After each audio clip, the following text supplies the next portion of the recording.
पे। चौथा और बहुत महत्वपूर्ण, हाथ जोड़कर विनती करना चाहूंगा, restore indexation on long term capital gain. Ma'am, पूरे दुनिया में इन्वेस्टर्स को इन्वेस्टमेंट्स करने के लिए, प्रमोट करने के लिए इंसेंटिवाइज किया जाता है। इस देश में इंडेक्सेशन हटाकर हम इन्वेस्टर क्लास को डिसइंसेंटिवाइज कर रहे हैं इन्वेस्ट करने के लिए।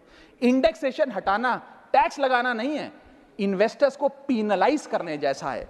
मैडम, मैं बताना चाहता हूं, inflation ravages the value of money. पैसे को खा जाता है इन्फ्लेशन, इसीलिए हम कॉस्ट ऑफ एक्विजिशन को इंडेक्स कर कैपिटल गेन टैक्स की कैलकुलेशन करते हैं। और जो लोग खुश हैं आज कि कैपिटल गेन टैक्स को 20% से घटाकर 12.5 कर दिया है, उनके लिए मैं एक उदाहरण लाया हूं। इस उदाहरण के माध्यम से हम समझ जाएंगे कि कैसे इंडेक्सेशन हटाना इस देश के इन्वेस्टर को एक बहुत बड़ी उसकी जेब पे डाका डालने जैसा है।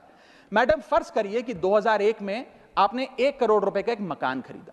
वो मकान की दर 6% के हिसाब से बढ़ती गई उसकी वैल्यू, और आज वो मकान जो 1 करोड़ का आपने 2001 में खरीदा था, वो आज 4 करोड़ 17 लाख रुपए का हो गया। अब दो सिनेरियो हैं, एक इंडेक्सेशन का सिनेरियो जिसमें आप बेचें उस पर टैक्स लगे, और एक नया सिनेरियो जिसमें आप उसे बेचेंगे तो नई रेट के अकॉर्डिंग उस पर टैक्स लगेगा। मैं पहले पुराने सिस्टम के हिसाब से, इंडेक्सेशन वाले सिस्टम के हिसाब से उस पर कितना टैक्स लगेगा वो आपको बताना चाहता हूं। आज वो मकान जो आपने वर्ष 2001 में 1 करोड़ का खरीदा था, वो आप 4 करोड़ 17 लाख रुपए का बेचती हैं, तो आपकी सेल प्राइस 4 करोड़ 17 लाख, लेकिन आपकी purchase price, inflation adjusted indexed purchase price 1 crore नहीं, लगभग 3 करोड़ 60 लाख के आसपास आती है। यानी कि आपका sale price minus purchase price, जो प्रॉफिट ऑन सेल है, वो 54 लाख रुपए होता है।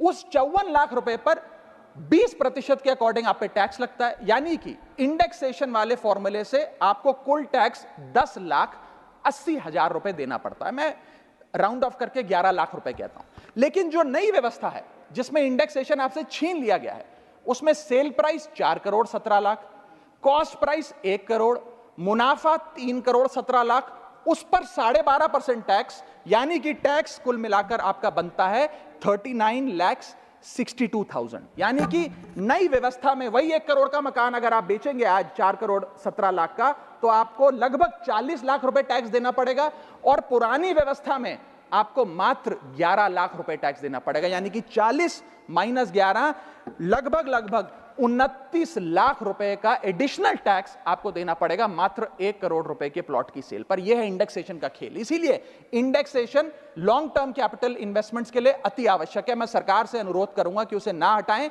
और आज मैं इस सदन में भविष्यवाणी करता हूं, अगर आपने इंडेक्सेशन वापस लागू नहीं किया तो 3 चीजें होने जा रही हैं इस देश में। पहला, रियल एस्टेट में इन्वेस्टमेंट गिरने वाली है और लोग अपना ड्रीम होम कभी नहीं खरीद पाएंगे। दूसरा, अंडर वैल्यूएशन होगी प्रॉपर्टी डील्स की, सब लोग सर्कल रेट पे प्रॉपर्टी खरीदेंगे बेचेंगे, कोई असल कीमत नहीं बताएगा। और थर्ड थिंग जो इस देश में होने जा रही है, रियल एस्टेट सेक्टर में भारी तादाद में ब्लैक मनी आने जा रहा है अगर आपने ये इंडेक्सेशन का फैसला वापस नहीं लिया। मेरा 5वां सुझाव सरकार को, फाइनेंशियल सेविंग्स को इंसेंटिवाइज करिए। डेट में, इक्विटी में, म्यूचुअल फंड्स में, बैंक डिपॉजिट्स में फाइनेंशियल इन्वेस्टमेंट्स, और खास करके जो 24 से 36 महीने से अधिक लोग अपनी इन्वेस्टमेंट रखते हैं, उन्हें इंसेंटिवाइज करिए, टैक्स मत करिए, पीनलाइज मत करिए। और मैं कहूंगा आने वाले समय में आपको लॉन्ग टर्म कैपिटल गेन पे टैक्स अबॉलिश करने के लिए भी सोचना चाहिए, ना कि उसे सिर्फ कम करना चाहिए। छठा मेरा सुझाव, review, revise and simplify GST. GST, जिसे गहरा संकट टैक्स या गब्बर सिंह टैक्स के नाम से आज देशवासी जानते हैं, रोटी हो, कपड़ा हो, मकान हो, हर चीज पे जीएसटी लगा लगाकर हमने इस देश के इन्फ्लेशन पर भी जीएसटी लगा दिया, सारी चीजें महंगी हो गई। मेरा सुझाव है सरकार से कि इस जीएसटी के पूरे फ्रेमवर्क को कॉम्प्रिहेंसिवली स्टडी कर रिवाइज करिए। एक्सपोर्ट ओरिएंटेड सेक्टर्स में जीएसटी कम करिए ताकि हम ग्लोबली कंपेटिटिव बन सकें।